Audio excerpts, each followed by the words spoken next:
All right. Hello, everyone, and welcome to a Reflect Politics stream, something I haven't done for a long time, since the election. Uh, Today marks a uh, pretty big day in American political history. Today is the day the Republican Party and the Trump administration began their like officially began their attempt to steal the 2026 midterm election. Texas House approves redistricting, just as Trump wanted. This is from the New York Times. It is the first step. It now goes to the Senate, where it will definitely pass because Republicans hold a majority in the Senate. And then it will go back to Greg Abbott's desk, where he will sign the new maps into law, and then Democrats are going to sue in the courts, and that'll likely go nowhere. And so now we have Democratic governors like Gavin Newsom, who is calling for new maps in Democratic states to respond to this redistricting. Um, Senator John Ossoff actually had a really interesting interview on MSNBC where he covered a number of topics, but the redistricting was one of those topics. So I want to play this clip for you real quick. Draw maps in Texas ahead of the midterms is because there's a big Democratic wave forming because their agenda is so darn unpopular. I mean, you can't go just about anywhere in the country and sell an agenda that is defunding hospitals and nursing homes to cut taxes for the wealthiest people in the country. That bill is like 20 points underwater in Georgia, and the vice president is coming to do damage control because they realize that even in a purple state like Georgia, the public is opposed to what they're doing. I mean, we've lost 9 rural hospitals in 15 years in Georgia already. Just this week, it was reported that Evans Memorial Hospital in Georgia, small rural hospital, 49 beds, faces a $3+ million hole in their budget now next year. And the hospital is saying they might have to cut the ICU. This is exactly what we warned would happen when they passed a bill that guts America's healthcare system, cut taxes for the rich. So Vance is being sent on this little errand to come and play defense in Georgia, defending a bill they can't defend, trying to sell the unsellable. And let me just say this about J.D. Vance, because he was supposed to be this avatar of a new GOP that was for working class people in the United States. His legacy forever now is casting the decisive vote to throw millions of Americans off health care, throw seniors out of their nursing home beds, all to serve the wealthiest and most powerful people in the country. He has zero credibility as a champion for America's working class, and the damage control he's trying to do in Georgia this week is going to fall flat, and Georgians have already rejected this policy. Okay, so uh, he's exactly right there. That Donald Trump is completely floundering. His policies are not working. His big beautiful bill is going terribly because a lot of his base is waking up to the fact that oh I'm losing access to medicine and hospitals, and the whole no tax on overtime and no tax on tips. Oh well, it wasn't exactly what Donald Trump said it would be. So this is just the start. And I think there's a number of things here which even, it makes me believe that even with the redistricting by the Republican Party, there's still going to be a good chance that that blue wave that Ossoff was talking about will still uh, come in 2026, and possibly, you know, majorities in the House of Representatives and the Senate will be taken back by the Democratic Party. And one of those reasons is we have to remember why Texas, or how Texas is doing this. And that's by calling in these special sessions of Congress, of the House, because there was a deadly flood. And there's still not been, if we take a look at this New York Times article, I love the way they finish it. Um, the vote on Wednesday took place during a 30-day special legislative session.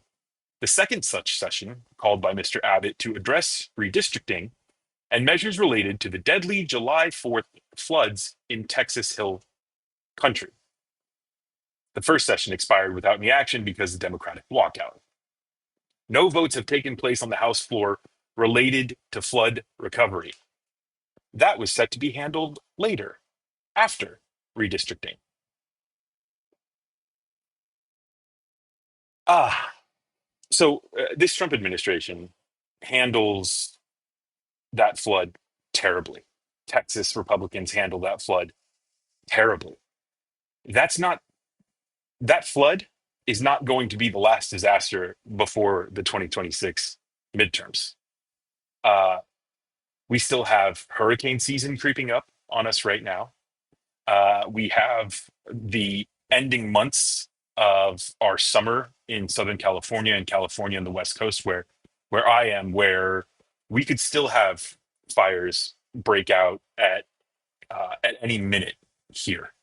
Um, there are a number of things that could happen until 2026. A number of reminders for people, especially in rural counties who voted for Donald Trump, that the guy isn't who he says he was on the campaign trail. And that's just with the deadly disasters upcoming and his response to it. There's also the Epstein client list and Donald Trump's relationship with Jeffrey Epstein that he has been trying to run distraction for a number of weeks since it was reported that he was told, was it back in May, that he is in the Epstein files. Of course, being told that by Pam Bondi. So there's more disasters to come, not only environmentally, but also with the Trump's previous past actions catching up with him. There's another thing that I really hope happens with this whole redistricting fiasco and the midterms, and that's that Donald Trump gets lazy. That's that Donald Trump says to himself, "All right, you know what? I've got this in the bag." Because I think that's one of the reasons why Donald Trump continues to fail at a lot of things in his life, I guess, is that he thinks that he has won the game. He makes one move and he thinks he's won and he says he's won. And in his mind, he has won. And that's just obviously not going to be the case here with Gavin Newsom, who has vowed, like I said earlier, to push back and to redistrict the state of California. Uh, Other states who are willing to go along with that, Illinois and other. Um, so my hope is that Donald Trump gets lazy and doesn't work as hard as he's been working to undermine our Constitution, to undermine the rule of law, and that he gets a loud and rude wake up call in the 2026 midterms, a wake up call that will prevent him from stealing and cheating in 2028 or potentially running again, a wake up call that will end his presidency, that will result in an impeachment, and if they lose the Senate, a removal as well.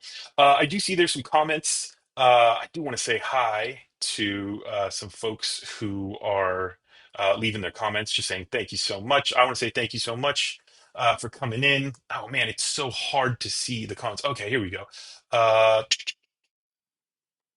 Uh, that's what they do. They pull the ladder up behind them, leftover Joe. Absolutely.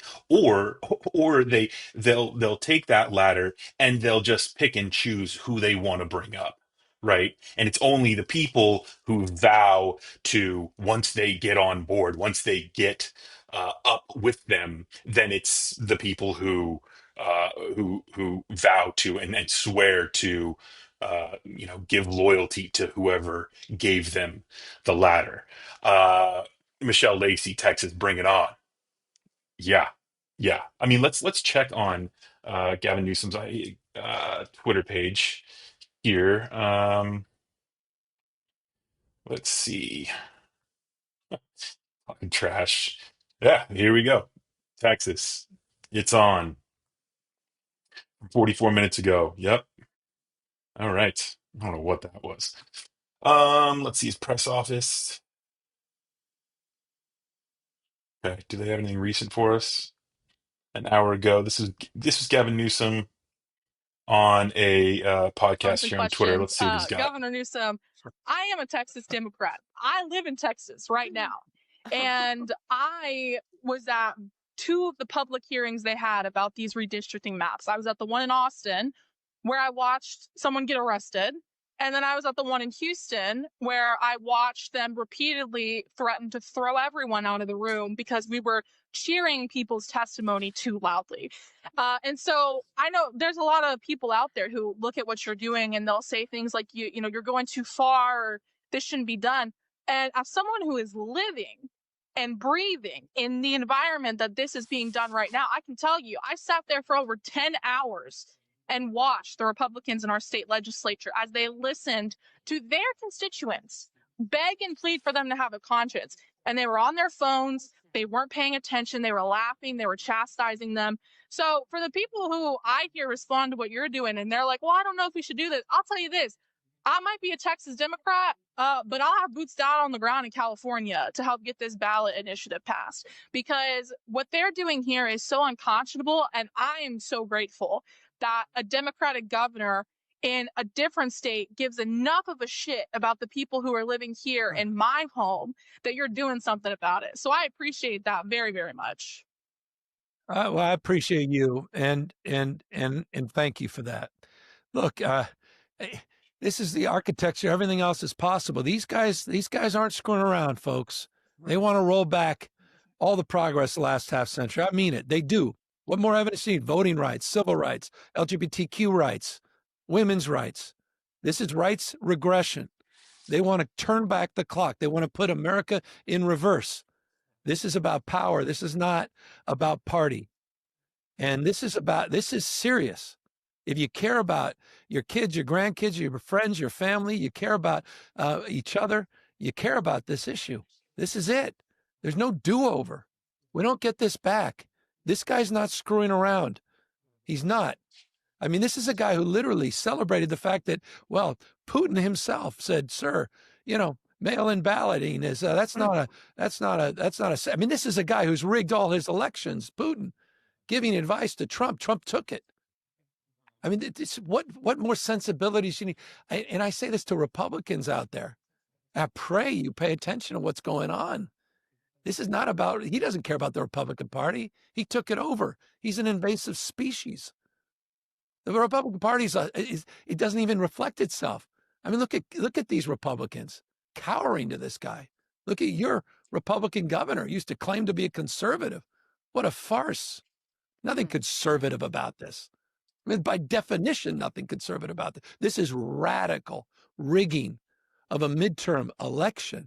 Radical rigging of an election, destroying, vandalizing this democracy, the rule of law. So I'm sorry. I know some people's sensibilities.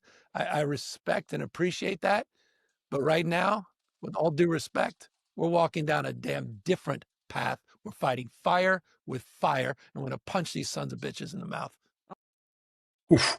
Yeah, I mean, that's the type of leadership that I think a lot of Democrats are begging for these days. They want somebody who is gonna uh talk the talk against these guys. And, you know, like I said, I'm in California.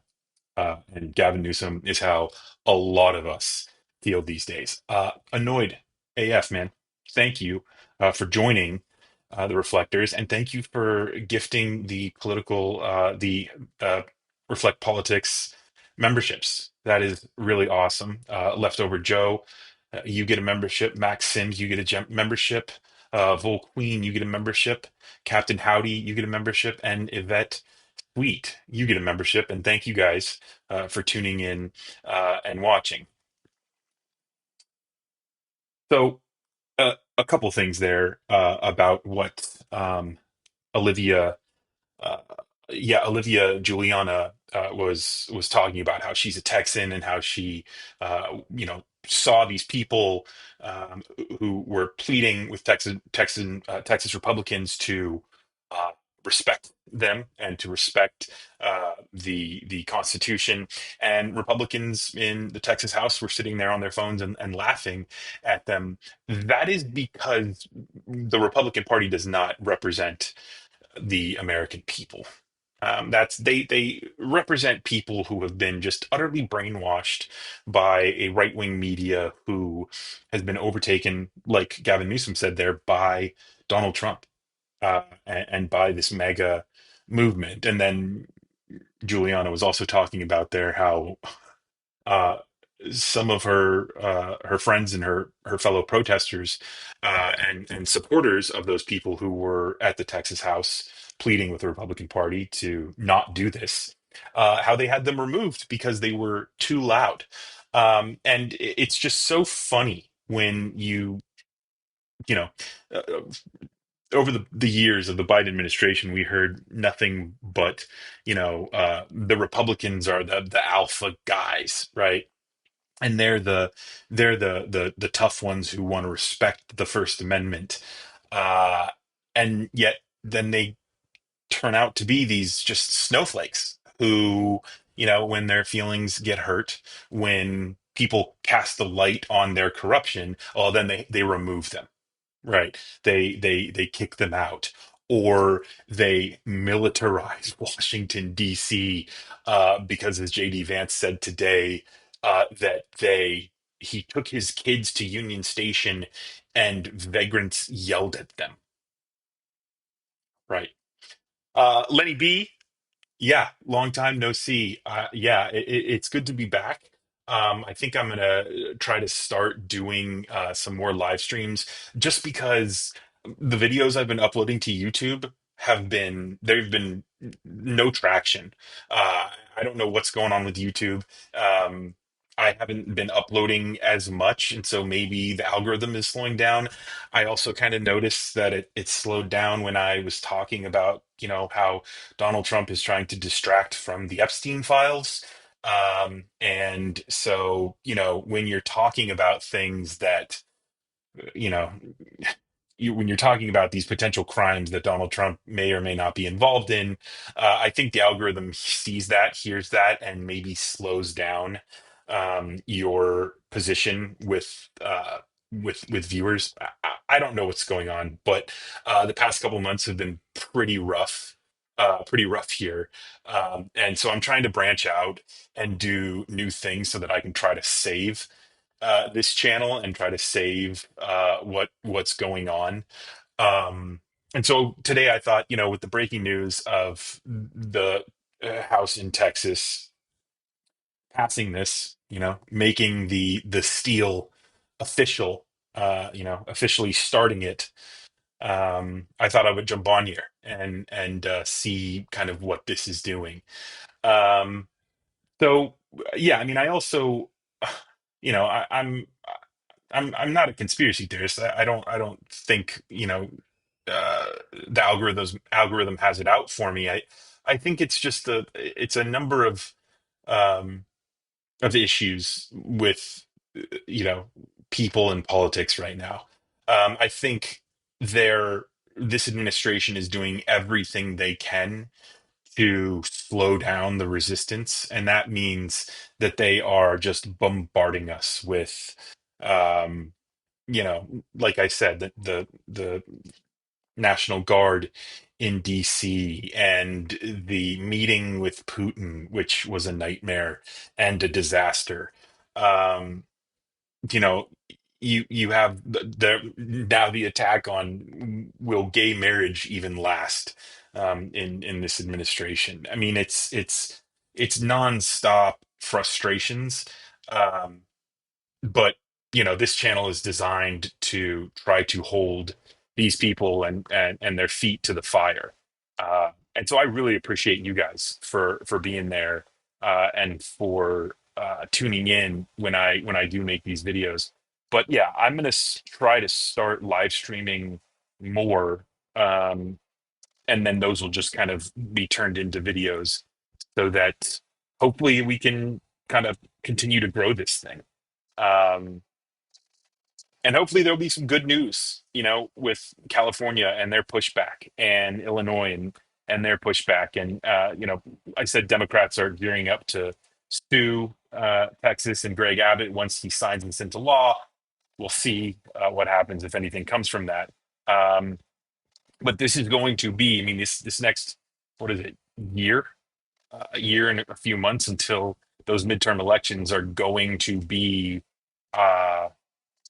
It's going to be a fight, and I'm really happy that Gavin Newsom, my governor, has kind of stepped up and said, "Look, I'm gonna push back on this authoritarian clown." So yeah, I just want to say again to Annoyed, thank you and welcome to the Reflect Politics crew, and also thank you for the gift memberships. Lenny, thanks for tuning in. This is a short little stream, 20 minutes, but we'll see. We'll see how the next few days go, and I'll check back